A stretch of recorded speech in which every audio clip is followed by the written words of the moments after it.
کچھ حد تک متفق ہوں تو وہ تو میں آپ کو بتا سکتا ہوں. بابے کا درجہ ہے. ہاں جی, اگر آپ اس پریزنٹ ورلڈ میں دیکھیں تو ٹاپ آف دا لسٹ جو پرسنالٹی جن کو میں پسند کرتا ہوں وہ مولانا مودودی ہیں رحمہ اللہ تعالی. میرا خیال ہے کہ پچھلے 1000 سال میں ان کے پائے کا کوئی انسان نہیں آیا. اللہ تعالیٰ نے ان کو جتنا ورسٹائل نالج دیا تھا دور حاضر کا بھی, عربی لنگوسٹک کا بھی, تاریخ کا بھی, فقہ کا بھی, حدیث کا بھی, یہ ان کا خاصہ تھا. اور ان کے بعد میں جس شخصیت سے متاثر ہوں وہ ڈاکٹر اسرار صاحب ہیں. نہیں, مفتی صاحب سے تو میں لطیفوں کی حد تک تو متاثر ہوں الحمدللہ, تعریف کرتا ہوں. میں نے کوٹ کیے ہیں ان کے لطیفے, پوری سند کے ساتھ بیان کیا کہ میں نے ان کے ویڈیو میں یہ لطیفہ دیکھا تھا. تو دوسرے نمبر پہ اگر کوئی شخصیت ہے تو ڈاکٹر اسرار صاحب رحمہ اللہ تعالی. اور ہاں, ڈاکٹر ذاکر نائک کو بھی آپ کہہ سکتے ہیں چوتھے نمبر پہ. تیسرے نمبر پہ مولانا اسحاق صاحب رحمہ اللہ تعالی. تو یعنی جن سے میں محبت رکھتا ہوں اس حوالے سے اور جنہیں میں استاد کے طور پر دیکھتا ہوں, ان میں سے میجورٹی تو دنیا سے جا چکے ہیں. پیر نصیر الدین نصیر صاحب, ان سے بھی میں نے ایک اکتساب کیا ان کی بکس سے, ان کی ویڈیوز کے ذریعے, ان سے ملاقات بھی ہے. اور کمپیریٹیو ریلیجن میں ڈاکٹر ذاکر نائک, احمد دیداد صاحب اپنی کوئی مثال نہیں رکھتے, اس میں کوئی شک نہیں ہے. اور دور حاضر میں جاوید احمد غامدی صاحب, چند چیزوں میں اختلاف کے باوجود میں انہیں امت کے لیے ایک نعمت سمجھتا ہوں کہ پڑھے لکھے طبقے تک جو پہلے دین سے برگشتہ تھا کم از کم انہوں نے ایک کمزور دھاگے سے خدا کے ساتھ جوڑ دیا انہیں. مفتی طارق مسعود صاحب اپنے بیانات میں بار بار ایک ہی بات کہہ رہے ہیں اور ہم اکثر ان کی ویڈیوز میں وہ بات سنتے ہیں. وہ کہتے ہیں کہ انجینئر مرزا بھگوڑا ہے. یہ بات ان سے پوچھنی چاہیے انفیکٹ, لیکن آپ سے اس لیے پوچھ رہا ہوں کہ کاؤنٹر آرگومنٹ تو آپ نے دینا ہے. ایسی بات وہ کیوں کر رہے ہیں؟ نہیں, اب نہیں کر رہے, پہلے کرتے تھے. اب یہ ایشو ریزالو ہو چکا ہے. ریزالو ہو گیا؟ جی جی, کافی عرصہ ہو چکے ہیں, آلموسٹ اس کو آپ سمجھ لیں 1 سال ہو چکا ہے ریزالو ہوئے ہوئے. وہ جو جیل میں آئے تھے ہماری دعوت پہ آئے تھے, لیکن ہم نے دعوت دی تھی جس طرح آپ کو سنڈے کو دعوت دی ہے. اللہ کا شکر ہے کہ آپ اس طریقے سے ہیں جس طرح آنا چاہیے. آپ اگر سنڈے کی بجائے تھرسڈے کو یا فرائیڈے کو آتے اور جیلم کے چوک میں کھڑے ہو کے ویڈیو بناتے کہ انجینئر صاحب میں پہنچ گیا ہوں, آپ بھی ایک ویڈیو بنائے, میں آپ سے بات کرنا چاہتا ہوں, تو اس طریقے سے تو نہ کہیں کوئی رشتہ لینے جاتا ہے نہ کسی سے ملاقات کرنے جاتا ہے. تو وہ چونکہ اس طریقے سے آئے تھے اس لیے ملاقات نہیں ہو سکی. باقی اللہ کا شکر ہے انہوں نے جو اپنا پوائنٹ آف ویو تھا میرے حوالے سے وہ انہوں نے ویڈیو میں بیان کیا, میں نے اسے ریبٹل کر دیا 2 گھنٹے کی ویڈیو بنا کے کہ یہ ریزرویشنز ہیں ہماری, اب پبلک فیصلہ کرے کہ یہ آپ کے دلائل ہیں یہ ہمارے دلائل ہیں. تو وہ ایشو الحمدللہ ریزالو ہو گیا. اچھا, یہ تو ایک مکتبہ فکر جن کو اب لوگ ہم بھی تو اس کو ریئلائز کرتے ہیں نا کہ تفرقے کی بات نہیں ہونی چاہیے. ایک اور صاحب ہیں ڈاکٹر سلمان مصباحی صاحب, انہوں نے حال ہی میں ایک تقریر کی اپنے پیر طریقت کے ساتھ بیٹھ کر, اور اس تقریر میں انہوں نے جو الفاظ استعمال کیے یقیناً وہ کلپس آپ تک پہنچے ہوں گے. جی جی, گالیاں دی انہوں نے, جی باقاعدہ کافر بھی کہا. مجھے گالیوں سے اتنا دکھ نہیں ہوا کیونکہ گالیاں تو علماء میں عموماً دی جاتی ہیں, ان کو عادت ہوتی ہے اسٹوڈنٹس کو مریدوں کو گالیاں نکالنے کی, یہ ان کا تقیہ کلام ہے, اس میں تو میں بینیفٹ آف ڈاؤٹ دے سکتا ہوں. لیکن انہوں نے کہا ہے کہ پہلا کافر شیطان تھا اور دوسرا یہ ہے, کافر کا لفظ انہوں نے استعمال کیا. جی, کافر کا ایک شیطان دوسرا جہلمی. انجینئر محمد علی مرزا کافر ہے اور اس کے بعد گالی. جی جی, وہ آپ نے سنا ہوگا. جی, کیوں, کیا وجہ؟ اب یہ تو وہی بتا سکتے ہیں. دیکھیں کتنی خطرناک بات ہے. ان کو ریبرٹل دیا یا کوئی ایسی بات نہیں, انہوں نے آغاز کیا تھا آج سے آلموسٹ کوئی 3-4 سال پہلے, جب ان کے مکتب فکر کے ریورٹ ہو کے ہماری اکیڈمی میں آئے تو اس کی ان کو تھوڑی سی تکلیف تھی اس حوالے سے, جو جینون تھی. ظاہر ہے جب بھی کسی کا کوئی مرید یا کوئی شاگرد ٹوٹے تو وہ اس تکلیف کو گزارتے ہیں. تو اس کی وجہ سے انہوں نے کئی سال پہلے ایک ویڈیو ریکارڈ کروائی تھی کہ یہ کیا ہوا, تیری کتابیں, تیرا کمرہ, تیرا کیمرہ, تیرے لوگ, کبھی بلانا ہمیں بھی تو پھر ہم تمہیں بتائیں گے کہ ہمارے بابے تھے کیا اور لائیو پھر چلائیں گے. تو میں نے اسی وقت ان کو کہا تھا کہ آپ تشریف لے آئیں, لیکن ظاہر ہے یہ تو ان کا ایک پولیٹیکل بیان تھا, انہیں کیا پتا تھا کہ میں نے انہیں مدعو کر لینا ہے. خیر معاملہ وہ چلتا رہا. پھر میں نے ان کے بابوں سے جو میری ریزرویشنز تھی کتاب و سنت کی روشنی میں وہ میں نے پبلک کے سامنے رکھی, اس کی وجہ سے اور لوگ ریورٹ ہوئے. اب وہ غصہ جمع ہوتے ہوتے یہاں تک پہنچا ہے کہ اس سے پہلے بھی ایک ویڈیو ان کی آئی تھی, اس میں انہوں نے گالیاں دی تھی, تو سڑ, تو مر, اس نے اپنے کمرے میں ہی مر جانا ہے, اور بڑی عجیب و غریب قسم کی باتیں. حالانکہ یہ صوفی ہونے کے دعوے دار ہیں اور نرم مزاجی صوفیاء کا ایک طور امتیاز رہا ہے. ہمیں ان سے لاکھ اختلاف، لیکن یہ ان کی ایک پازیٹیو چیز ہے. لیکن انہوں نے وہ بھی بالائے طاق رکھ دی. اور اس میں دیکھیں انہوں نے کتنا خطرناک کھیل کھیلا ہے. انہوں نے یہ کہا ہے کہ پہلا شخص جس نے بابے کا انکار کیا تھا وہ شیطان ہے اور دوسرا انجینئر ہے. یعنی اس دوران پوری انسانی تاریخ میں جتنے لوگ پیغمبروں کے خلاف کھڑے ہوئے ہیں، فرعون، حامان، شداد، ابو جہل، ان تمام لوگوں کو انہوں نے اپنے کھاتے میں ڈال لیا ہے. مطلب اپنا بزرگ مان لیا نا. ورنہ تو کہتے ہیں کہ یہ ایک لسٹ تھی، ان میں سے تو آخری ہے. انہوں نے کہا پہلا وہ تھا، دوسرا ہی ہے.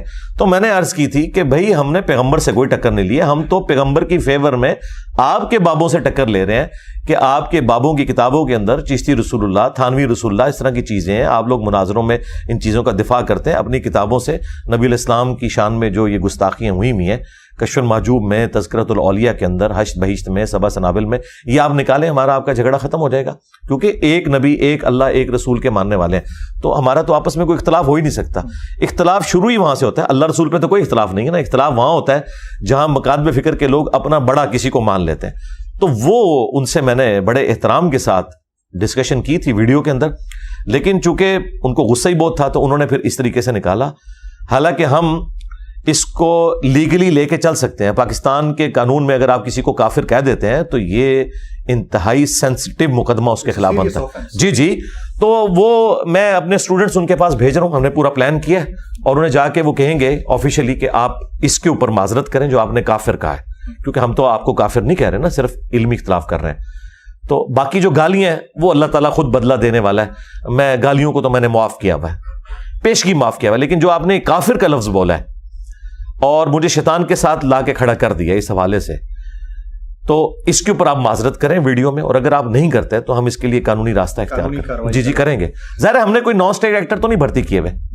آپ کا تصوف کے اوپر بلیف نہیں ہے یا تصوف سے اختلاف ہے؟ ہم صوفیزم کہہ لیں اس کو. دیکھیں تصوف سے میرا بنیادی اختلاف یہ ہے کہ صوفیزم میں جو زہد والے معاملات ہیں وہ تو بالکل درست ہیں کسی حد تک، کہ آپ نے دنیا کی زندگی میں اللہ تعالیٰ کو رسپانس کرنا ہے اور شیطان کے راستے سے بچ کر پیغمبر کے راستے کو اختیار کرنا ہے. یعنی ڈاکٹرن کی حد تک تو بات درست ہے. دنیا دار آپ نے نہیں بننا، بلکہ دنیا کو اتنا یوز کرنا ہے کہ جو زندگی گزارنے کے لیے سبسسٹنس لیول کے اوپر. اختلاف ہمارا یہ ہے کہ یہ تصوف کے اندر انہوں نے فنا فی الشیخ، اس کے بعد فنا فی الرسول اور پھر فنا فی اللہ، یہ تین انہوں نے ٹرمز ڈیوائز کی ہوئی ہیں کہ پہلے جو آپ کا شیخ ہے نا، جو آپ کو کہہ رہے آنکھیں بند کر کے آپ اس کے پیچھے لگ جائیں، جب وہ آپ کو ڈگری دے دے گا پھر آپ نبی صلی اللہ علیہ وآلہ وسلم کی ذات میں فنا ہوں گے، پھر اللہ میں. لیکن پریکٹیکلی پوری زندگی یہ شیخ میں ہی فنا رہتے ہیں. شیخ کہتا ہے تو یہ اپنے بچے بھی قتل کر دیتے ہیں. شیخ کہتا ہے تو یہ نمازیں بھی چھوڑ کے صرف تسبیح ہاتھ میں پکڑ لیتے ہیں. شیخ ان کو قرآن و سنت کے خلاف چلاتا ہے، یہ آنکھیں بند کر کے چلاتے ہیں. جس کا سب سے بڑا ثبوت یہ ہے کہ اس وقت دنیا میں سب سے بڑا جو تصوف کا سلسلہ ہے وہ سلسلہ جنیدیہ، جو بعد میں کنورٹ ہو گیا تھا سلسلہ قادریہ میں، چونکہ شیخ عبد القادر جیلانی المتوفا 561 ہجری وہ سلسلہ جنیدیہ میں ایک ڈومیننٹ بزرگ کی حیثیت سے بعد میں آئے، تو انہوں نے اپنے نام کے ساتھ، ان کا نام عبد القادر تھا، تو ایک قادری سلسلہ. تو یہ انٹرنیشنل سلسلہ ہے، یہ آپ کو آل اوور دا ورلڈ ملے گا. آپ سوڈان میں چلے جائیں، آپ افریقن دوسرے ملکوں میں چلے جائیں، انڈونیشیا، ملیشیا، سب کانٹیننٹ میں آپ کو ہر جگہ قادری سلسلے کے لوگ تصوف میں ملیں گے. اب سلسلہ ان کا قادری ہے. شیخ عبد القادر جیلانی رحمۃ اللہ علیہ نے اپنی کتاب غنیۃ الطالبین میں نماز کا وہی طریقہ لکھا ہے جو بخاری مسلم میں ہے، رفع الیدین کے ساتھ رکوع میں جاتے وقت اور رکوع سے اٹھتے وقت. جبکہ یہاں پہ جتنے قادری ہیں، چاہے وہ ڈاکٹر طاہر القادری ہوں، چاہے وہ باپا جانی الیاس قادری ہوں، یہ تو رفع الیدین سے چڑھتے ہیں. طاہر القادری صاحب تو پھر بھی تھوڑے ماڈریٹ ہیں. باقی جو ان کے اسٹرانچ قسم کے جتنے قادری ہیں وہ سارے کے سارے کہتے ہیں یہ تو مکھیاں مارنا ہے، یہ تو بغلوں میں بت رکھ کے آتے تھے تو رفع الیدین ہوتا تھا. تو ہم ان سے صرف یہ پوچھتے ہیں کہ آپ فنا فی شیخ کیوں نہیں ابھی تک ہوئے؟ آپ عبد القادر جیلانی میں فنا نہیں ہوئے ابھی تک کہ ان کی نماز کا طریقہ ہی آپ اڈاپٹ نہیں کر سکے، اور الٹا آپ اس نماز کے طریقے کو غلط سمجھتے ہیں. تو جس شیخ کی نماز ہی غلط ہے اس شیخ سے آپ نے اور کیا لینا. لیکن حقیقتاً یہ ہے کہ ان کے شیخ کی نماز درست ہے، ان کی نماز جو ہے سنت سے ثابت نہیں ہے. 11ویں شریف عبد القادر جیلانی کی طرف انہوں نے منسوب کی ہوئی ہے، لیکن 11ویں کے اوپر صرف لنگر پکا کے کھاتے ہیں. ان کی کتاب سے نماز کا طریقہ نہیں پبلک کو بتا سکتے. کچھ بھی حالات ہو جائیں اس چیز سے تو ہم ڈینائی بہرحال نہیں کر سکتے کہ جو دلیل آپ دے رہے ہیں اس کے اندر وزن ہوتا ہے. میں نے کئی ویڈیوز آپ کی دیکھی. ریسرچ آپ خود کرتے ہیں یا آپ نے کوئی ریسرچر رکھا؟ دیکھیں ریسرچر تو نہیں رکھا. ریسرچر کوئی ہوتا تو کوئی ایک آدھ انجینئر اور بھی پروڈیوس ہو جاتا. یہ دنیا میں اتنی ہلچل مچی ہوئی ہے تو کس وجہ سے مچی ہے؟ دیکھیں اللہ تعالیٰ نے مجھے غیر معمولی صلاحیت دی ہے انجینئر ہونے کی وجہ سے کمپیریٹیو اسٹڈی کرنے کی. انجینئرنگ یونیورسٹی میں بھی میں نوٹس خود بنایا کرتا تھا. آج تک میرے نوٹس چلتے ہیں میکینیکل انجینئرنگ میں. تو یہ کمپیٹنسی میں نے یونیورسٹی سے حاصل کی. اس کے بعد دین کو تو میں پیرلل میں اسٹڈی کر رہا تھا. مجھے اللہ تعالیٰ نے اتنا حوصلہ دیا ہے کہ میں تمام مکاتب فکر کی بکس کو ان کے علماء کی تحقیقات کو اسٹڈی کرتا ہوں. پھر ان کے جو بڑے علماء ہیں ان کی ویڈیوز کو دیکھتا ہوں. پھر ایک دوسرے کے خلاف جو یہ لکھتے ہیں وہ بھی پڑھتا ہوں. اور آخر میں قرآن و سنت سے دلائل کو ویریفائی کرتا ہوں کہ کس کی کون سی بات قرآن و سنت کے مطابق ہے اور کون سی نہیں ہے. اب یہ کام باقی مکاتب فکر کے لوگ نہیں کر سکتے. اس کی وجہ یہ ہے کہ ایک بریلوی اسکول آف تھاٹ کا جو مدرسہ ہے اس میں صرف بریلویت سے ریلیٹڈ چیزیں پڑھائی جاتی ہیں. انہیں دیوبند اور اہل حدیث اور اہل تشیع سے متعلق صرف نیگیٹو باتیں بتائی جاتی ہیں. لڑائی ہو جائے گی. ہاں لڑائی ہو جائے گی. ہاں اچھا اسی طریقے سے دیوبند اور اہل حدیث جو ہیں ان کو مخالفین کی کمزوریاں بتائی جاتی ہیں, اپنی کمزوریاں نہیں بتائی جاتی. میں جو کہ سب کو سنتا ہوں, ایک دوسرے کے خلاف بھی تقریر سنتا ہوں, پھر ان کا اپنا بھی پوائنٹ آف ویو سنتا ہوں. دیکھیں جب تک آپ ایک اہل حدیث سے نہیں پوچھتے جا کے کہ تم اماموں کے گستاخ ہو یا نہیں, تو وہ آپ کو بتائے گا بھی میں اماموں کا گستاخ نہیں ہوں. میں کہتا ہوں کہ حدیث کے مقابلے پہ امام کا قول نہیں لیا جائے گا, تو بات تو ٹھیک کر رہے ہیں. لیکن بریلوی دیوبندی کہتے ہیں یہ اماموں کے گستاخ ہیں, یہ ان کو گالی دے رہے ہیں. اسی طریقے سے بریلوی اور دیوبندی اگر حیات النبی کا کوئی عقیدہ رکھے ہوئے تو اہل حدیث کا کام ہے ان سے جا کے پوچھیں کہ بھئی آپ اس سے مراد کیا دنیا والی حیات لے رہے ہیں یا آخرت کی لے رہے ہیں؟ کہ آپ نبی اسلام کے بارے میں یہ عقیدہ رکھتے ہیں کہ وہ دنیا سے گئے ہی نہیں ہیں؟ جب تک ان سے کلیریفائی نہیں کریں گے, صرف چند ایک چھوٹے درجے کے علماء کی باتیں اٹھا کے ایک دوسرے کے اوپر چڑھ دوڑنا, میں ایسا نہیں کرتا. پوری ورکنگ کرتا ہوں کمپیریٹیو اسٹڈی کے بعد. جہاں مجھے کوئی ایمبیگوٹی آتی ہے میں بڑے علماء سے رابطہ کر کے ان چیزوں کو کنکلوڈ کرتا ہوں. تو میں نے تو آلموسٹ اپنی زندگی کے آپ سمجھ لیں 25-30 سال اسی کام میں لگائے. تو آلموسٹ 15-20 سال لگانے کے بعد میں اس ہاٹ سیٹ پہ آ کے بیٹھا ہوں. اللہ کا شکر ہے ہمارے دلائل پبلک کے سامنے ہے. کوئی چیلنج کرے کہ یہ نہیں لکھا ہوا, ایک چیز ثابت ہوتی ہے. آپ نے نہ صرف مختلف مکاتب فکر کے لوگوں کو اپنا دلائل کی وجہ سے مخالف بنا لیا, بلکہ سیاستدانوں کو بھی بنا لیا. اور حال ہی میں کچھ میں نے آپ کی ویڈیوز دیکھی جس میں آپ نیک اور ایماندار سیاستدانوں میں سے کسی ایک کی تعریف کر رہے تھے. میں نام نہیں لینا چاہوں گا. اس کے بعد آپ کو شدید ہزیمت کا بھی سامنا کرنا پڑا اسٹیٹ لیول کے اوپر, حکومتی سطح کے اوپر. تو کیوں نہیں بولنے دیا جاتا جب آپ کسی کو دیکھتے ہیں کہ وہ ایماندار ہے اور اس کی بات کرنی چاہیے؟ میرا خیال ہے ڈیموکریٹک ویلیوز کو فالو کرنا ضروری ہے, جو کہ جب ہم نے اپنے ملک کا نام اسلامی جمہوریہ, خان صاحب, جی میں سمجھ گیا ہوں, خان صاحب کی بھی میں نے تعریف کی تھی اور سراج الحق صاحب کی بھی کی تھی. ہاں جی, تو میں جس کی بھی پازیٹیو چیز دیکھتا ہوں, میں نے شاید خاقان عباسی کی بھی تعریف کی ہے. میں اس وقت تعریف کرتا تھا خاقان عباسی صاحب کی جب پی ٹی آئی والوں کو برے لگتے تھے. اب تو ان کی باتیں پی ٹی آئی والوں کو بھی اچھی لگنی شروع ہو گئی ہیں, کیونکہ مجھے پتا تھا کہ یہ بندہ دل سے بولتا ہے. اسی طریقے سے نواز جو وہ کھوکر صاحب, مصطفیٰ نواز کھوکر, میں ان کا فین ہوں کہ دلیر آدمی ہے اور جس بات کو صحیح سمجھتا ہے بڑے دلیل کے ساتھ وہ بندہ رکھتا ہے. میرا خیال ہے جب تک ہمارے اندر یہ حوصلہ نہیں ہے نا کہ ہم اپنے مخالفین کی بات کو سن کر دلائل کے ساتھ اپنی اصلاح نہیں کرتے, ہم نے ایک قدم بھی اس ملک کو آگے نہیں لے کے جانا. جن قوموں کی ترقی کی مثالیں ہم دیتے ہیں نا, وہاں تو کتنی ڈیبیٹس ہوتی تھی. اگر آپ فرینچ ریولوشن کے بعد جو معاملات ہوئے ہیں, جو لیفٹ کے لوگ تھے, جو رائٹ کے لوگ تھے, جس طرح آپس میں ڈسکشن کرتے تھے, وہ تو یہ آپ کی مچھلی منڈی تو اس کے مقابلے میں شاہی کوئی نہیں ہے. اور لڑ بھیڑ کے انہوں نے آج دیکھیں دنیا کو رہنے کے قابل بنا دیا ہے. اللہ کا شکر ہے, سیکنڈ ورلڈ وار کے بعد آلموسٹ دنیا میں سکون آ گیا. تو یہ انسانیت نے لرن کی ہے نا چیزیں کہ اختلاف رائے, آپ ایک دوسرے کا برداشت کریں, ایک دوسرے کو موقع دیں اور اس طریقے سے آگے بڑھیں.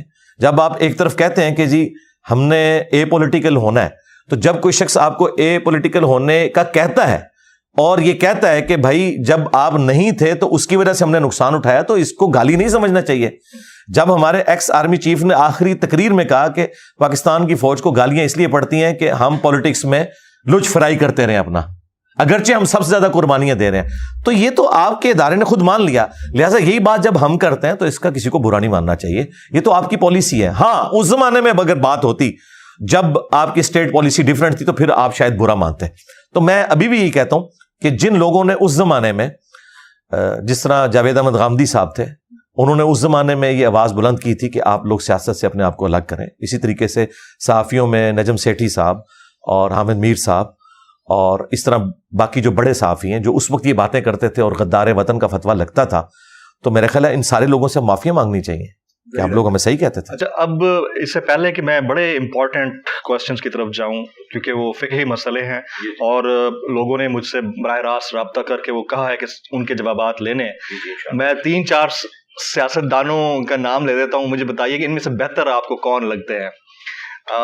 تھا تو نہیں ہے لیکن کیونکہ ڈسکشن ادھر آ گئی تو میں وہ ایک سوال ہے آپ کو, نواز شریف صاحب, شہباز شریف صاحب, مریم نواز صاحبہ, بلاول بھٹو صاحب, آصف زرداری صاحب, عمران خان صاحب اور مولانا فضل الرحمان صاحب, ان سب میں سے بہتر کون لگتا ہے؟ سراج الحق صاحب کو آپ نے نکال ہی دیا ہے. وہ تو ہے ہی ہے, وہ تو سپر پولیٹیشین. دیکھیں خان صاحب کے معاملے میں جو ایک غلوف والا تھوڑا سا ایلیمنٹ ہوا, اس کو اگر نکال دیا جائے, جو انہوں نے اسٹیبلشمنٹ کے حوالے سے ایک ریڈ لائن کو کراس کیا, 9 مئی والا معاملہ, جی 9 مئی والا واقعہ, اس کو اگر نکال دیا جائے تو میرا خیال ہے اس وقت ساری جماعتوں کو یہ مان لینا چاہیے کہ جو آپ کا ایک رونا دھونا تھا چارٹر آف ڈیموکریسی کے پوائنٹ آف ویو سے کہ فوج کو اے پولیٹیکل ہونا چاہیے, تو وہ بیانیہ ووٹ کو عزت دو پریکٹیکلی تو اس وقت خان صاحب کے ہاتھ میں, تو میرا خیال ہے ان کو بھی مان لینا چاہیے. تو میں بس اتنی بات کر سکتا ہوں. Very right. اب ذرا تھوڑا سا ٹیکنیکل اسلامک کوسچنس کی طرف آتے ہیں. میں نے آپ کی ایک ویڈیو میں دیکھا تھا, آپ نے کہا کہ اگر کوئی چاند پہ ہو اور اس کو وہاں نماز پڑھنے کا موقع ملے تو اس کا قبلہ کس طرف ہونا چاہیے, تو آپ سیدھا زمین کی طرف دیکھیے. دیکھیں آپ میری ریسرچ بھی دیکھ لیجیے, میں کتنا آپ کو فالو کرتا ہوں, تو سیدھا زمین کی طرف دیکھیے, آپ کا قبلہ وہی ہے. اب اگر کسی نے چاند کے اوپر رہائش اختیار کر لی ہے, چاند کے اوپر پلاٹس بک رہے ہیں, لوگ وہاں رہنا شروع ہو گئے ہیں, اور چاند کے اوپر رمضان مبارک آ گیا ہے, چاند کے اوپر آپ نے روزے مکمل کر لیے ہیں, اب عید کا چاند دیکھنا ہے تو کیا کیا جائے؟ پہلی تو بات یہ ہے کہ سب سے پہلے ہمارے ملک کے جو پراپرٹی ڈیلرز ہیں, جی پراپرٹی ڈیلرز جتنے ہیں نا, سب سے پہلے تو یہ وہاں پہنچیں گے. ویسے میں آپ کو بتاؤں یہ پاسبل بھی ہے. اس وقت یہ بھی جو انڈیا والوں نے اپنا مشن بھیجا ہے, انہوں نے جو وہاں کی جو رپورٹ دی ہے اس کے مطابق چاند کی سرفیس کے اوپر جو پتھر ہے نا, اگر ان میں سے آکسیجن کو ریٹریو کیا جائے تو 8 ارب انسانوں کے لیے 1000 سال کی آکسیجن موجود ہے. 1000 سال تک اس وقت جتنے لوگ ہیں نا, یہ 1000 سال تک کم از کم چاند پہ رہ سکتے ہیں, لیکن وہ اگر حاصل کر لی جائے. عید کیسے منائیں؟ ہاں جی, عید تو میرے بھائی یہاں پہ بھی ایک نہیں ہو رہی ہے, تو میرا خیال ہے کہ جس کا دل کرے سعودیہ کے ساتھ کر لے, جس کا دل کرے پاکستان کے ساتھ کر لے. سیٹلائٹ سے کنیکشن ہوگا اور سعودیہ والوں سے رابطہ کیا جائے. ظاہر ہے اس کے لیے دیکھیں جو مرکزی پوائنٹ ہے وہ تو زمین ہی ہے نا, چاند کو دیکھنے کے پوائنٹ آف ویو سے, تو ظاہر ہے کہ اسی چیز کو فالو کیا جائے. جب انسان چاند پہ پہنچ جائے گا تو اس کا زمین کے ساتھ بھی رشتہ رہے گا. ابھی دیکھیں میں نے جو اس میں ایک اور بات کی تھی کہ صحیح مسلم میں حدیث ہے کہ جب دجال دنیا میں آئے گا تو پہلا سال 1 سال کا دن ہوگا, دوسرا دن 1 مہینے کا, تیسرا 1 ہفتے کا, اور اس کے بعد نارمل دن. تو صحابہ کرام نے کہا کہ ہم نمازوں کا کیا کریں گے, تو آپ نے فرمایا تم اس اعتبار سے اسے کاؤنٹنگ کر لینا, اس کو شمار کر لینا. اب اس زمانے میں تو لوگ شمار نہیں کر سکتے تھے, اس زمانے کی ضرورت تھی تو اب شمار ہے. 24 گھنٹے کے دن رات والا معاملہ وہاں پہ چل رہا ہے, اگرچہ سورج افق کے لانگ چلتا ہے 6 مہینے تک, لیکن دن رات انہوں نے اس اعتبار سے ڈیوائڈ کیے ہوئے ہیں. آپ عشاء کی نماز بھی سورج نکلی ہوئی حالت میں پڑھ رہے ہوتے ہیں, تو اس کے لیے جو سٹینڈرڈ ہے وہ تو گرین وچ ٹائم سے لیا ہوا ہے نا, تو ٹھیک ہے زمین ہی سٹینڈرڈ ہوگی, زمین کو سٹینڈرڈ مانا جائے اور اس اعتبار سے عید. اچھا, چندریان کے چاند پر پہنچنے کے بعد چاند اتنا پاک ہے کہ عید کے لیے دیکھا جا سکے. یہ افغان ٹک ٹاکر ہیں جنرل مبین, یہ کل ان کا سٹیٹمنٹ ہے کہ انڈیا, وہ ازراہ تفنن انہوں نے کہا ہوگا لیکن کہا ہے کہ انڈیا کا چندریان وہاں پہنچ گیا, انہوں نے ترپال ڈال لی اور ہم مسلمان اب ہندوؤں کو دیکھتے رہے اور اس کو دیکھ کے اب چاند کو دیکھ کے عید منائیں تو کیسا؟ نہیں, یہ تو جذباتی بات ہے. میرا خیال ہے اس طرح کی بات نہیں کرنی چاہیے اور ہمیں اپریشیٹ کرنا چاہیے. میں تو بہت خوش ہوں, جی میں خوش ہوں اس اعتبار سے کہ شکر ہے کہ سب کانٹیننٹ کے لوگوں نے جو دنیا کو کسی زمانے میں لیڈ کرتے تھے,